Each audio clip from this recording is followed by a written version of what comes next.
என் செல்ல குழந்தையே, உன்னை நினைத்து ஒரு ஆண் அங்கே அழுது கொண்டிருக்கின்றார். என் தங்கமே, அது யாராக இருக்கும், எதற்காக அழுகின்றார் என்பதனை உனக்கு சொல்வதற்காக இன்று உன் வராகிய அம்மா நான் வந்திருக்கின்றேன். என் தங்கமே, ஆண் என்பவன் அழுவது உண்மையாகவே ஒரு குடும்பத்திற்கு நல்லதல்ல. என்னதான் இந்த காலத்தில் பெண்கள் ஆண்களுக்கு நிகரான உழைப்பினை கொடுத்தாலும், ஆண்களுக்கு நிகராக எல்லா விஷயங்களையும் செய்தாலுமே, ஆண் என்பவன் அத்தனை எளிதில் கண்ணீர் விடக்கூடியவன் கிடையாது. அவனுக்கு இருக்கின்ற மன வலிமை ஒரு குடும்பத்தை தாங்கி நிற்கும். அம்மா சொல்வது ஒரு நல்ல ஆண்மகனை பற்றியது மட்டுமே.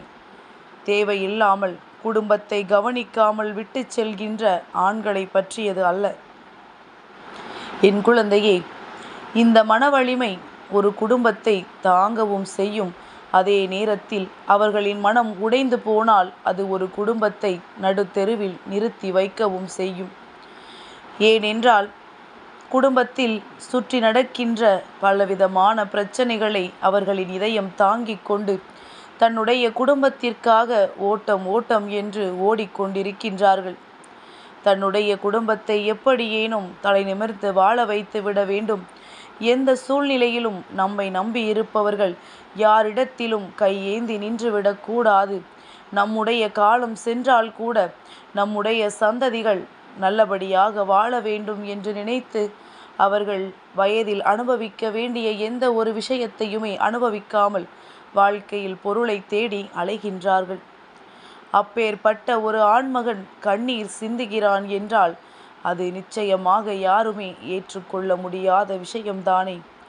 என் தங்கமே, குடும்பத்தின் ஆணிவேராக இருக்கக்கூடிய ஆண்கள் சாய்ந்து விட்டால் அந்த குடும்பமே சாய்ந்து விடும்.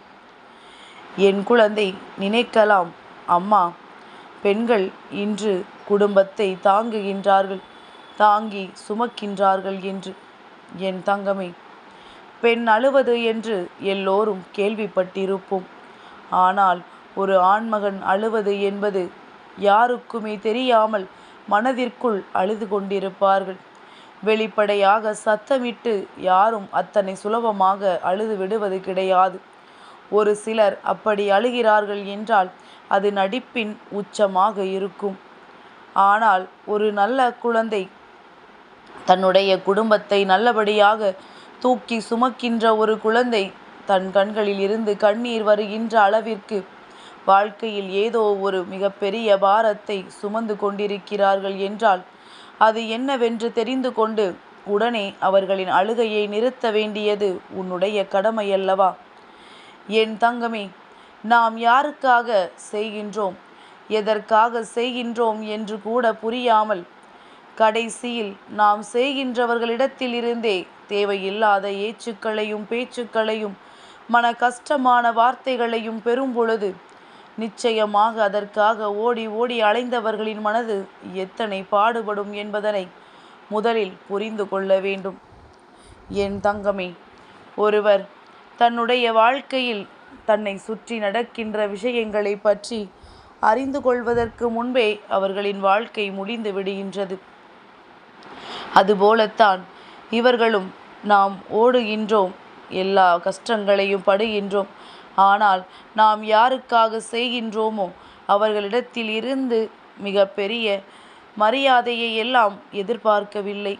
ஆனால் ஒரு சிறு துளி அன்பினை எதிர்பார்க்கின்றேன். அந்த அன்பு கூட எனக்கு கிடைக்காமல் போனால் இதை என்னால் எப்படி ஏற்றுக்கொள்ள முடியும் என்று அவர்கள் மனம் வேதனைப்படுகின்றார்கள். அது மட்டுமல்லாமல் அவர்களினுடைய சந்ததிகள் அவர்களின் மீது மிகுந்த அன்பினை காட்ட வேண்டும், அவர்களின் உழைப்பிற்கு மதிப்பு கொடுக்க வேண்டும் என்று நினைக்கின்றார்கள். அம்மா சொல்வது உனக்கு வேடிக்கையாக தோன்றலாம். ஆனால் ஒவ்வொருவரின் மனதிலும் இருக்கின்ற உண்மையைத்தான் அம்மா சொல்லிக் கொண்டிருக்கின்றேன். ஆண்கள் வீட்டிற்குள் வந்தவுடன் அவர்களை பார்த்து பயப்படுவதும், அவர்கள் செய்கின்ற செயல்களை பார்த்து பயந்து ஒதுங்கி நிற்பதும், ஏதேனும் பேசினால் தவறு என்று சொல்லிவிடுவார்களோ என்று அவர்கள் முன்னால் வராமலேயே ஒதுங்கிச் செல்வதுமாகத்தான் இங்கே பாதி குடும்பங்கள் வாழ்ந்து கொண்டிருக்கின்றன. அவர்களின் ஒரு சத்தம் கேட்டால் வீட்டில் வேறு யாருமே சத்தமிட மாட்டார்கள். ஆனால் அவர்களின் எண்ணம் இவர்களை எல்லாம் அடக்கி வைப்பது கிடையாது. தவறு ஏதும் நடந்துவிடக்கூடாது, தேவையில்லாத பிரச்சனைகள் ஏதும் வீட்டினுள் வந்துவிடக்கூடாது என்ற ஒரு பயத்தினால்தான் அவர்கள் தங்களுடைய இயலாமையை இத்தனை பெரிய சத்தமாக வெளிக்காட்டுகின்றார்கள்.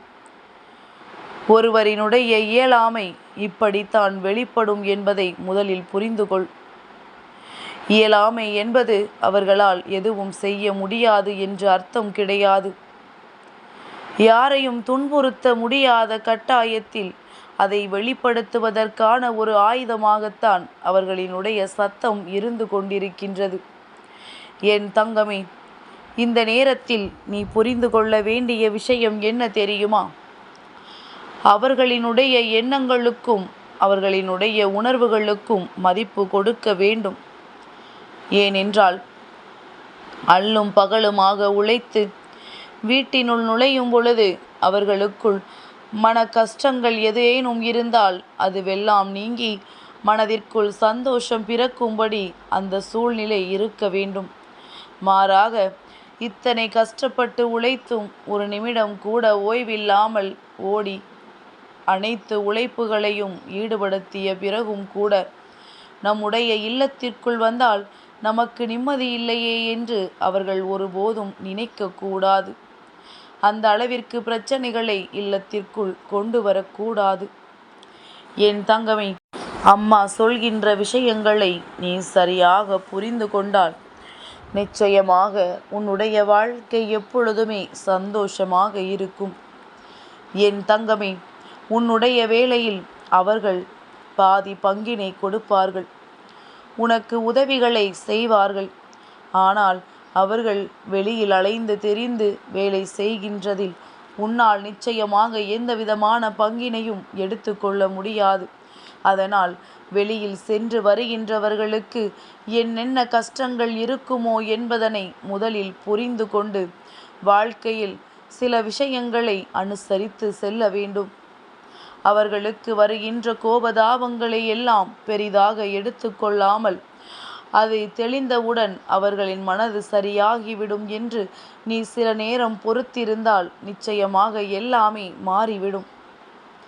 என் தங்கமே, இதுபோல பல மாற்றங்கள் உன் வாழ்க்கையில் நிச்சயமாக நடக்கத்தான் போகின்றது. அதற்கு உன்னுடைய மனதினை நீ தெளிவுபடுத்த வேண்டும் என்றுதான் அம்மா உன்னிடத்தில் சொல்கின்றேன். எந்த ஒரு கட்டத்திலும் நமக்கு எதுவுமே கிடைக்கவில்லையே, நாம் இத்தனை உழைத்தும் நாம் இத்தனை எல்லோருக்கும் செய்தும் நமக்கான ஒரு சிறுதுளி சந்தோஷம் கூட கிடைக்கவில்லையே என்று ஒரு ஆண்மகன் ஒரு பொழுதும் கண்ணீர் சிந்துகின்ற நிலைக்கு நீ ஆளாக்கிவிடக்கூடாது என்றுதான் அம்மா சொல்கின்றேன். என் தங்கமே, அவர்களுக்கு உறுதுணையாக இருந்து வாழ்க்கையில் எல்லா கஷ்ட நஷ்டங்களையும் அவர்களோடு சேர்ந்து பங்கெடுத்து கொண்டு எல்லோருமே வாழ வேண்டும் என்றுதான் நான் ஆசைப்படுகின்றேன். அதுதான் உன்னுடைய வாழ்க்கைக்கு மிகவும் நல்லது என்பதனையும் நீ புரிந்து கொள்ள வேண்டும். என் தங்கமே, இந்த வாழ்க்கை எல்லோருக்குமே ஒரு விதமான அமைதியான மனநிலையை சில நேரங்களில் கொடுக்கும். சில நேரங்களில் அந்த மனநிலையை அப்படியே மாற்றும். எப்பொழுதும் ஒன்று போல இருப்பது கிடையாது. அதனால் என் தங்கமே, எல்லோருடைய உணர்வுகளையும் புரிந்து கொள்ளச் சொல்லவில்லை. உன்னுடைய வீட்டில் இருக்கின்ற அந்த ஆண்மகனின் உணர்வுகளை புரிந்து கொள் என்றுதான் நான் சொல்கின்றேன். இது ஆண்களுக்காயினும் பெண்களுக்காயினும் பொதுவான கருத்து என்பதனை புரிந்து கொள்ள வேண்டும். யாராக இருந்தாலும் வெளியில் சென்று வீட்டிற்குள் வருகின்றவர்களுக்கு உண்மையான அன்பினை கொடுக்க வேண்டும். அவர்கள் படுகின்ற கஷ்டங்களுக்கான மதிப்பினை அவர்களுக்கு கொடுக்க வேண்டும். ஒருபோதும் அவர்கள் மனம் நொந்து கண்ணீர் சிந்துகின்ற அளவிற்கு வாழ்க்கையில் அவர்களுக்கான ஒரு சூழ்நிலையை ஒரு பொழுதும் உருவாக்கிவிடக்கூடாது என்றுதான் உன் அம்மா நான் சொல்கின்றேன். என்னை உன் தாயாக நினைத்தால் அம்மா சொல்கின்ற விஷயங்கள் நிச்சயமாக உனக்கு புரியும் என்று நான் மனதார நம்புகின்றேன். என் செல்ல குழந்தைக்கு இந்த வராகி அம்மாவினுடைய ஆசீர்வாதங்கள் எப்பொழுதுமே முழுமையாக கிடைக்கும்.